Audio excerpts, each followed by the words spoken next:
ಈ ಗಣಕೆ ಸೊಪ್ಪು ನಿಮಗೆ ಎಲ್ಲಿ ಸಿಕ್ಕಿದ್ರು ಮಾಡಿ ಖಂಡಿತ ಬಾಯಿ ಹುಣ್ಣು ಹೊಟ್ಟೆ ಹುಣ್ಣು ಏನಿದ್ರು ಇದನ್ನು ನಮ್ಮಮ್ಮ ತವೆ ಥರ ಮಾಡಿದ್ರು. ಇದ್ರ ರೆಸಿಪಿ ಹೇಗೆ ಮಾಡಿದ್ರು ಅಂತ ನೋಡೋಣ ಬನ್ನಿ. ತುಂಬಾ ಚೆನ್ನಾಗಿತ್ತು. ಫಸ್ಟು ಬಾಣಲಿಲಿ ಒಂದು 4 ಟೇಬಲ್ ಸ್ಪೂನ್ ಎಣ್ಣೆ ಹಾಕೊಂಡು ಅದರಲ್ಲೇ ಸಾಸಿವೆ, ಕಡಲೆಬೇಳೆ, ಉದ್ದಿನಬೇಳೆ, ತರತರಿಯಾಗಿ ರುಬ್ಬಿರೋ ಅಂಥ ಬೆಳ್ಳುಳ್ಳಿ, ಒಂದು ಫುಲ್ ಬೆಳ್ಳುಳ್ಳಿ ಮತ್ತು 1-2 ದೊಡ್ಡ ದೊಡ್ಡ ಈರುಳ್ಳಿ ಕಟ್ ಮಾಡ್ಕೊಂಡು ಹಾಕೊಂಡಿರೋದು.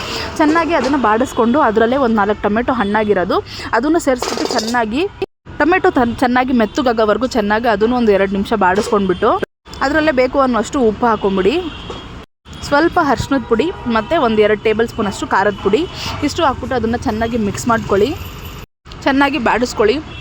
ನಮ್ಮ ಮಮ್ಮಿ ಜೊತೆ ವೀಡಿಯೋ ಮಾಡೋದು ತುಂಬ ಕಷ್ಟ. ಹಿಂಗೆ ತಿರ್ಗೋ ಅಷ್ಟರಲ್ಲಿ ಏನಾದರೂ ಒಂದು ಹಾಕ್ಬಿಡ್ತಾರೆ. ಏನಮ್ಮ ಹಾಕಿದ್ರೆ ಏನಿಲ್ಲ ಕಣೆ ಒಂಚೂರು ಉಪ್ಪು ಹಾಕ್ದೆ ಅಂತಾರೆ. ಈಗ ಗಣಕೆ ಸೊಪ್ಪು ಚೆನ್ನಾಗಿ ವಾಶ್ ಮಾಡಿಕೊಂಡು ಅದನ್ನು ಸೇರಿಸ್ಕೊಳ್ಳೋಣ. ನಮ್ಮಮ್ಮ ಕಟ್ ಮಾಡಿಲ್ಲ, ಅದ್ರಲ್ಲಿ ಕಾಯಿಗಳು ತುಂಬ ಇದ್ವು, ಅದೆಲ್ಲ ಕಟ್ಟಾಗ್ಬಿಡುತ್ತೆ, ವೇಸ್ಟ್ ಆಗಿಬಿಡುತ್ತೆ ಅಂತ ನಮ್ಮಮ್ಮ ಯೂಸ್ ಮಾಡಿಲ್ಲ. ಕಾಯೆಲ್ಲ ಹಂಗೆ ಬೇಕು ಅಂತ ಕಟ್ ಮಾಡಿದಾರೆ, ಹಂಗೆ ಹಾಕ್ಕೊಂಡ್ರು.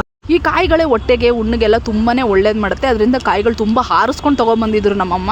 ಇವಾಗ ಇದನ್ನು ಚೆನ್ನಾಗಿ ಮಿಕ್ಸ್ ಮಾಡಿಬಿಟ್ಟು ಸ್ವಲ್ಪ ನೀರು ಹಾಕ್ಬಿಟ್ಟು ಒಂದು 5-6 ನಿಮಿಷ ಚೆನ್ನಾಗಿ ಅದನ್ನು ಕುದಿಸಿ. ಈ 5-6 ನಿಮಿಷದಲ್ಲೇ ನಮಗೆ ಸೊಪ್ಪೆಲ್ಲ ಚೆನ್ನಾಗಿ ಬೆಂದೋಗುತ್ತೆ. ಸ್ವಲ್ಪ ನೀರು ಹಾಕಿರೋದ್ರಿಂದ ಅದು ಸ್ವಲ್ಪ ಗಟ್ಟಿನೂ ಆಗುತ್ತೆ ನಮಗೆ.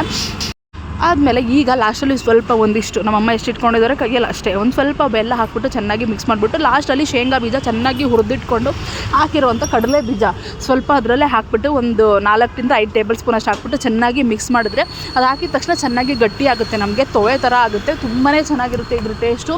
ಟ್ರೈ ಮಾಡಿ. ನಮ್ಮಮ್ಮ ಫಸ್ಟ್ ಟೈಮ್ ಟ್ರೈ ಮಾಡಿದ್ರು, ಬಟ್ ಟೇಸ್ಟ್ ಮಾತ್ರ ತುಂಬಾ ಚೆನ್ನಾಗಿತ್ತು. ನೀವು ಖಂಡಿತ ಟ್ರೈ ಮಾಡಿ. ಈ ರೆಸಿಪಿನೇ ಹೇಗಿತ್ತು ಅಂತ ನನಗೆ ಕಮೆಂಟಲ್ಲಿ ತಿಳಿಸಿ. Thank you for watching. Bye.